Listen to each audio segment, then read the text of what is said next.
So you want a day one or week one raid clear in Beyond Light. I'm going to tell you how to best prepare for that. Heads up everybody, my name is Sentinel Grey and welcome to the channel. Now, this video is going to be a little bit different than my usual videos. My usual videos, I usually have a script to go over and everything like that, and I, just read from a script and everything like that. This time I have bullet points.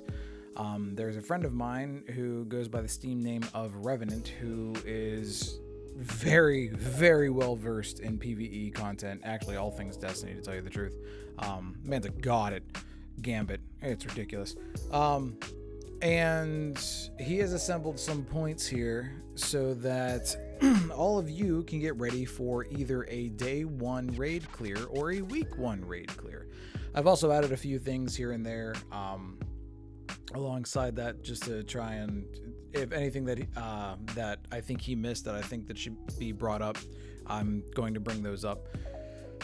So this is going to be very much off the cuff, not, don't have a script, nothing like that. So if I ramble and rant or whatever, I apologize, but all of the information in this video is going to be nothing but trying to help you. So let's get started. First thing you want to do is pick your main character. What do you main? Do you main a Titan, a Warlock, a Hunter? What do you main? The reason why I say this is because that is the last character that you're going to do everything on. For those of you who have played Destiny for a while now, or at least for the last couple of seasons, you may notice that you can power level other characters relatively quickly if you bring higher level weapons over to your lower level characters. For instance, I maxed out my Titan at 1060 this most recent season, and my Hunter and Warlock were stuck, I think, somewhere around like maybe 1020, somewhere around there. Regardless, I took weapons from my Titan, all 1060, put them on my Hunter and Warlock, and then proceeded to level boost them. It is practically the same thing. You're going to be doing the same thing in Beyond Light, but you're not going to get that much of a boost. So instead of it being, like I said, the level difference being 1060 weapons and 1020 character, you may just go from a 1020 character and have, we'll just say, 1030 weapons. Regardless, giving yourself those more powerful weapons or more powerful items to put in your inventory and to equip, it is going to be a lot easier to level boost you, power level you, whatever you want to call it. So, for the most part, pick your main character. For me, it is my Titan. The character that I'm going to go through first is my Hunter, because my Hunter is the one that I use by far the least. So take your least used character and go through the campaign and everything around it first. We don't know if exactly all of the content is going to, I'll just say, drop off after the main campaign. We don't exactly know what's going to happen after the main campaign. We don't know if it's going to be a Dreaming City scenario to where there's actually a few hidden quests or what have you. But basically, do as much as you can on your characters in order of which you want them to be more powerful, the last one being the most powerful of all your characters. Doing this, like I said, helps you power level characters and everything like that. One thing I do want to point out, though, is usually for people who play Destiny, and I know it's really hard, but you're going to have to make a conscious effort to do this unless you've thought of it already, is do not go to the seasons and pick up your package immediately. With the season of arrivals and everything, like with every other season that they've had in the years, there is a premium rewards package that gives you the full set of season exclusive armor and the season exclusive exotic weapon that they've been giving out. I do not know if this is going to work the same way with Beyond Light. I can only assume. Basically, you want to wait until the last possible moment to pick those up. Reason being is because those items drop at your current power level. So that means instead of just picking those up right away, you can pick those up later to whenever you feel like you're running out of steam with your character and all the things that you can do with your specific character. Get those packages, and whatever levels that you've got into is like, let's just say you're me and I play my hunter throughout the entire thing. Using the Season of Arrivals pass, we'll just say that I just so happen to get to level 20. That is a couple of armor pieces and a couple of items that give me extra power inside the season pass that I can use one at a time. If you really want to min-max your things, what you're going to want to do is, once you feel like you can start grabbing those items from the season pass, you'll want to grab the whole entire package first. And then you will want to equip all of that, or at least your most powerful pieces of armor in each slot, and then go to each individual reward in the season pass as far as armor goes, and go and equip it. If it's more powerful than what you have, or on par, you don't have to worry about it, but if it's more powerful than what you have, equip it.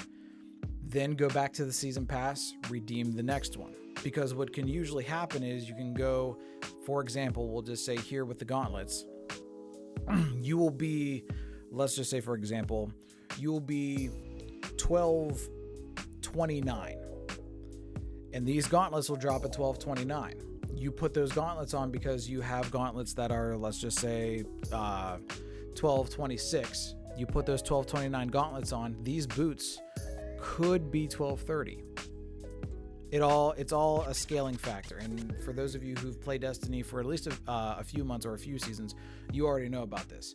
For those of you who may be new to the game, trying to get into the new season of content, the new expansion and everything, this is something that you'll have to see firsthand just to experience it and understand what I'm talking about. But as long as you go individually between each piece of gear, equip it, or at least have it in your inventory, they should progressively get more powerful as you come in here and grab them. Do not grab them all at once. Do not come in here and come into the season pass and grab every single item that you've ever missed. For example, if I were to be up to season pass level 20 and not grab a single thing, do not come in here once you feel your character's running out of steam and just start grabbing everything. You have to kind of space these out to try and squeeze as much power as you can out of them. After you have ran your course through all of the story stuff, and maybe even if there is a quest afterwards, what have you, the next thing that you're going to want to do is the powerful drops. Powerful drops, like anybody knows, rewards regular things like items, more powerful like gear. It's all randomized and everything. So what you want to do is you want to start at tier 1 powerful, go to tier 2, then tier 3, and then finally pinnacle. Pinnacle drops are the very last thing that you should do. Usually what happens is for tier 1 powerfuls give you a 1-2 power level boost in armor. Tier 2s give you a 2-3 power level boost, and then tier 3s can actually give you a 3-5 power level boost. Pinnacle gear is alongside that 3-5. However, pinnacle gear is the only gear that drops to get you to the hard cap, which, if the items of past seasons is to be believed, the hard power cap for this next expansion is going to be 1260. The soft cap is going to be 1250, to where powerful gear will reward up to 1250. The only way you get to 1260 is to get pinnacle gear, to get pinnacle drops. Doing this is like nightfall things and anything that you really check. It could change up whenever Beyond Light drops, but it's usually dungeons, nightfalls, really high level content drops pinnacle gear, and usually also a lot of the raids do as well. The next thing you're going to want to do, or at least make sure you have a decent amount of, is tokens, Crucible and Vanguard tokens. These tokens are going to help you whenever you turn 20 of these tokens in. You get a reward from shacks or Zavala. With that, the gear that they drop for you is up to your average power level. So let's just say, for instance, for an example, you are averaging out between all of your gear 1210, 1210. That is what your average is, and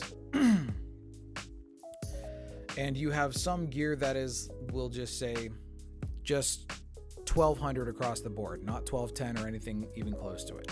What you can do is you can turn in these tokens and hopefully get that piece of gear that will drop. We'll just say that your mark or your class item is just at 1200, not at 1210.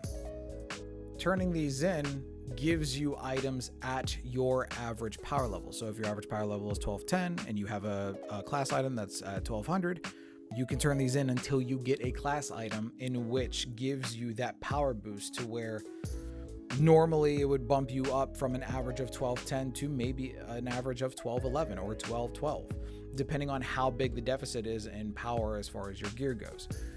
I'm going to be running an experiment whenever I do this. I will try and get back to all of you, but every single time I see a significant power increase in my character, I'm going to go to the Vanguard and Crucible people, and I know Zavala and Shax, turning these in and then going to see where I can get to, instead of basically trying to hinge my bets on hopefully this will drop for me, hopefully I can get this drop or whatever. I kind of want to be like my average. I want to be what all of my gear is across the board. If I have something that's a little bit more powerful, then fine, and that's going to help push me a little bit further. I think it's going to work, but I'll get back to you.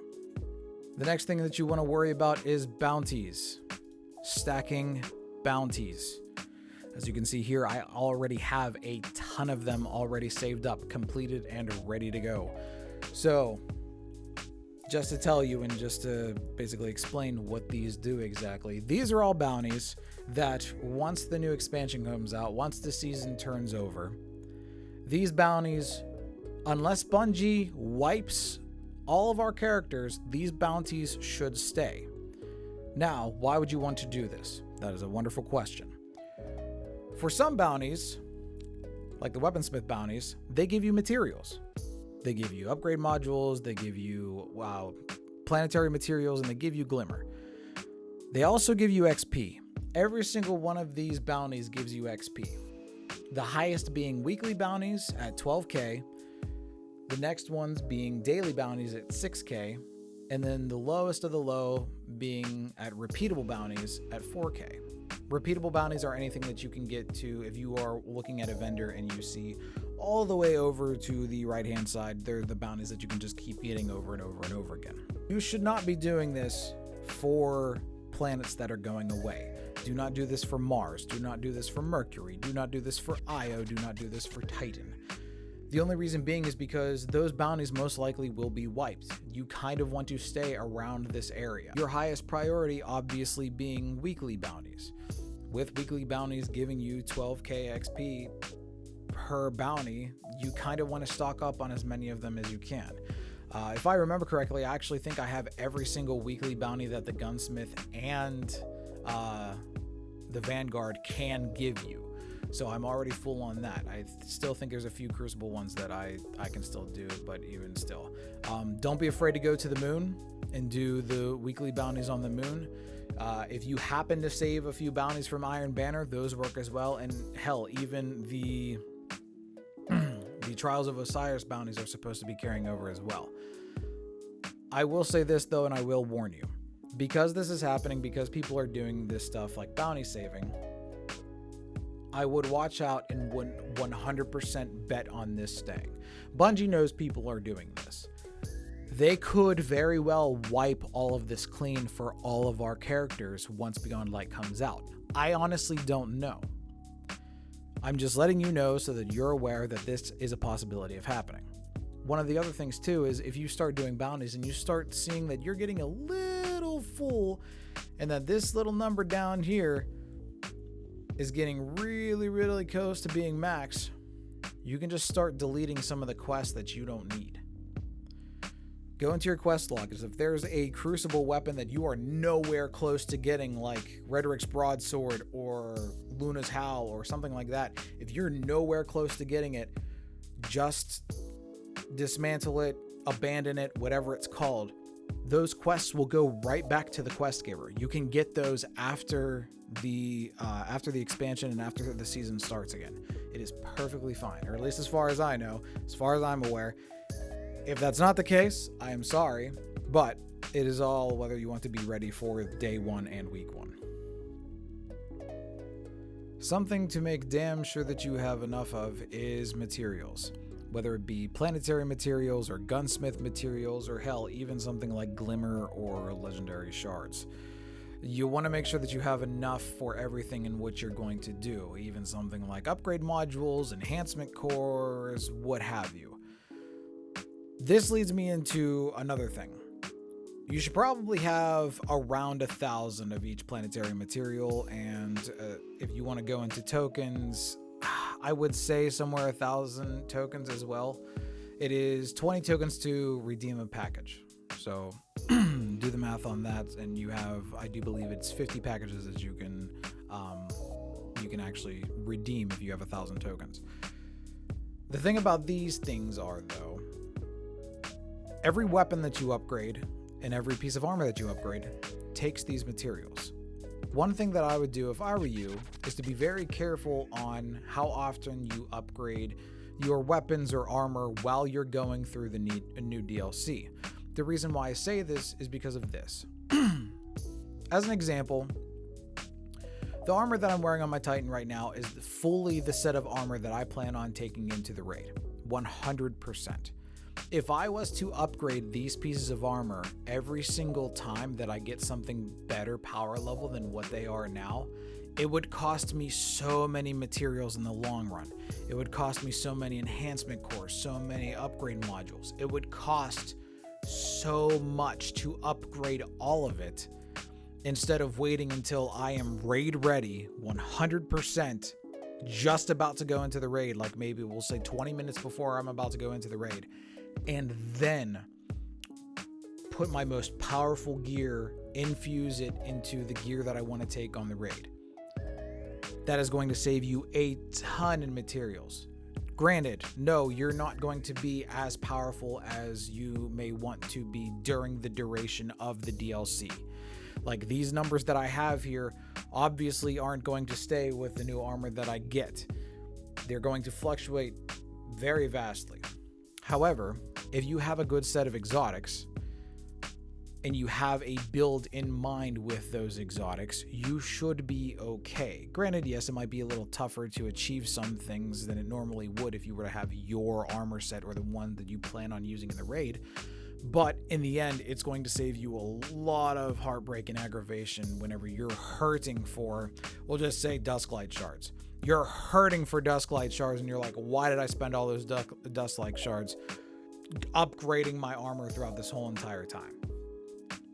The last thing that I want to talk about is ultra rare materials and exotic engrams. Exotics maybe in general. So, some of the ultra rare materials that you will find in this game that are more hard to find than the others are enhancement prisms and ascendant shards. In your inventory, in your shared inventory, you can hold a max of 10 ascendant shards and 50 enhancement prisms. In each of your character's postmaster, they can hold the same amount.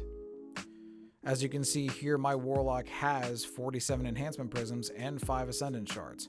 I have more on other characters, but for right now, those are what is banked here, so that once I use some of the ones that are in my inventory, I can pull from these characters from the postmaster. I don't know if Bungie is going to go and clear everybody's postmaster whenever Beyond Light comes through. That's always a possibility. But if you want to try and be as future-proof as possible, as ready as possible, you are going to want to take these materials and not only have a max number in your inventory, but also have as many as you can in your postmaster.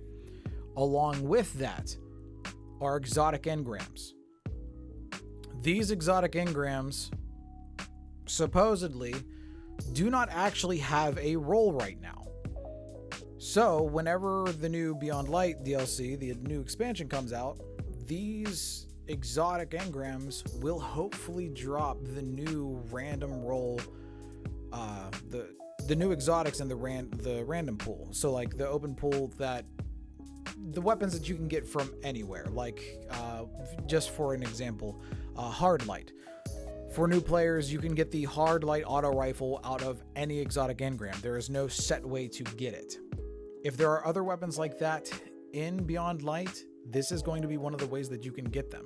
It is not a guarantee, however, but it is a greater chance than just, waiting around for it. One thing to note with this, though, if you do this type of storage method to where you use the Postmaster as part of your second inventory, you have to be very, very careful. If you go and do, we'll just say, a whole bunch of activities, like you go do 7 strikes in a row or whatever, and you don't even bother picking up all the blues, because who needs blues? Why do we even have blues? Blues just need dismantled immediately as you get it. Those blues go to the Postmaster. It is very possible to push all of this out of your Postmaster and to lose it all. So if you start to do this method, if you start using the Postmaster to be a sort of second inventory, second storage, whatever you want to call it, you want to visit your Postmaster frequently. I would even go as far as after every single activity that you do. Every single raid, every single strike, every single altar of sorrows, everything. Just to make sure that you don't push any of this stuff out so that you can be ready for the future. The last thing that I want to touch on is more of a mental thing, not a game thing.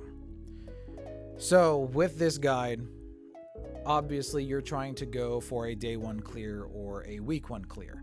Why are you not going for a world's first? Is because if you're going for a world's first, you don't need this video.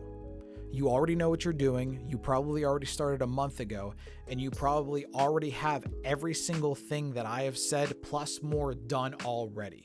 You are 100% ready already right now. Most likely. For those of you who are going for a day 1 or week 1 clear, this video is for you. The reason why I say this is more of a mental, not game type mindset is because of this. You do not want to go into, we'll just say for instance, a day 1 raid just to get that exclusive raid emblem and have one of your fire team think that you're trying to go for a world's first. What that does is it completely breaks down as far as attitude goes. One person thinks that you're going for world's first, and they want nothing but to do world's first, and why aren't we doing this better, or why are we taking our time, we need to speed through this. It can go bad. It can go very, very bad. So if you are doing a day 1 or a week 1, please just make sure that your entire fire team knows and understands what you're going for. Hell, if you're even watching this and going for a world's first, make sure your team knows that you're going for a world's first and they all have the same motivation. They all have the same drive. They all have the same understanding that this is what you're going for and this is what you're doing. Now, with that into consideration, world's first people have far more stress and are going to have far more problems than day 1 or hell, even week 1. The reason being is because there's a lot riding on it. World's first, there's only one. Day 1, there can be as many people as completes it. Week 1, I don't want to say it's going to be easy, but it's going to be the easiest out of all 3 of those. So there is one thing that I'm going to go through day 1 stuff and what I suggest. The biggest thing that I suggest for day 1 people is to take breaks. The thing that I want to do, or I want to try and do with my day 1 team is, yes, we are going for a day 1 clear. We're not going for world's first. We are going for a day 1, and that is clearly stated and everybody understands. The thing that I want to do, the thing that I would like to put in place is that after every single encounter that we complete, we take a break. Whether it be a half hour, whether it be 15 minutes, or whether, hell, it even be an hour if it was some sort of grueling, terrible encounter. Take a break. It'll ease the stress. It'll cut down on how often people jump down each other's throats or start snapping at each other or whatever. It is going to help so much if you take breaks. You would not believe, because I do believe that is one thing that people don't take into consideration whenever they do a world's first, is the amount of stress that everybody is under. Because then you have teammates snapping at each other, and then the whole teamwork framework falls apart, and your chances get worse and worse and worse. Along with taking those breaks also include of taking care of yourself. Taking care of yourself as in, eat your fruits and veggies, eat balanced stuff, actually eat. Don't eat snacks, eat hard, solid food. Don't just eat like a granola bar here and there or an apple here and there. Eat actual meals. Hell, I don't even care if it's fast food or anything like that. You actually have to eat something solid. Do not just sit there and be like, oh, well, this fruit by the foot's pretty good. Yeah, it is, but it's not a meal. Take care of yourself. Seriously. Eat your stuff. Go to the bathroom, because if you're sitting there and you're holding in a piss for 5 hours, it's not great. It's not great at all. But just that's the big thing, is just take care of yourself. And in those breaks, you can do that. The other thing is just keep a cool head. Like I said, world's first, you're going to have more stress than anybody else. Day one is still going to have stress because you're still going to try and do this within 24 hours with the contest modifier on. If you have never experienced an activity with the contest modifier on, go do a Grandmaster Nightfall. Grandmaster Nightfall, to my knowledge, is the only thing that we can do in the normal game right now that is contest modifier, that has the contest modifier.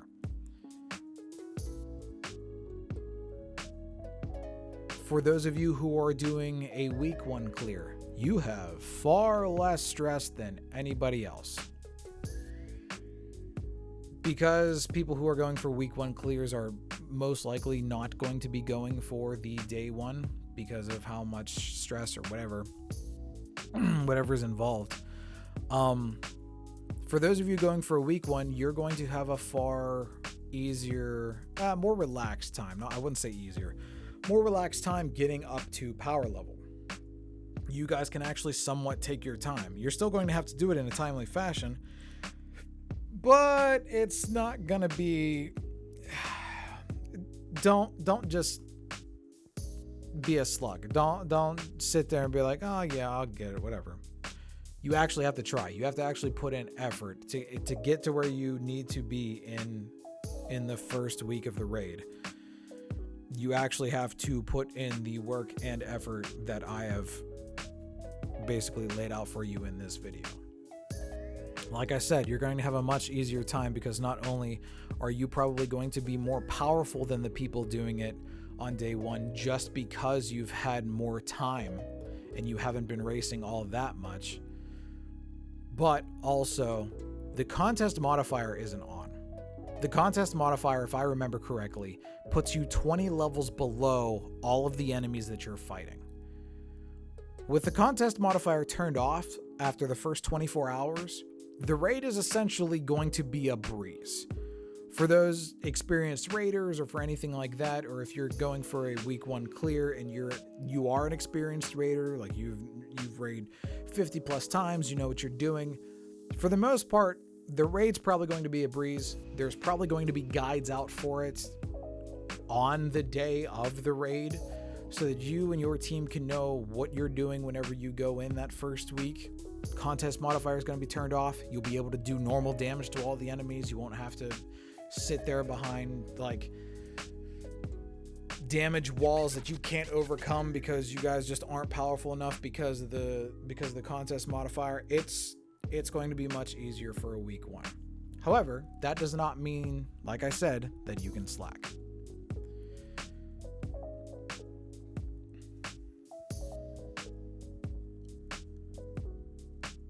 Okay, I think that is enough. I am sorry. I probably have rambled through there, and I do apologize.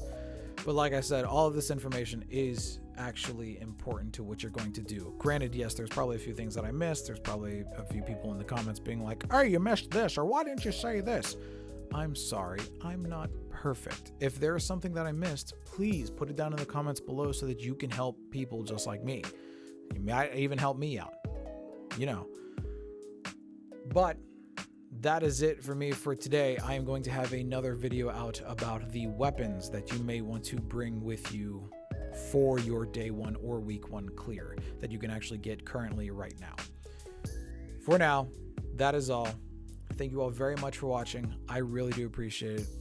If you would be so kind as to like and subscribe, or hell, if you even want to hit that little bell icon to let you know whenever videos pop up, that would be amazing. And if you like live content, I stream on Twitch every Sunday, Tuesday, Thursday, and Saturday at 6 p.m. Eastern Standard Time. I will have a link for that in the description box below. And that is all. Thank you guys so much for watching. Remember, keep your head up and be kind to each other. Bye now.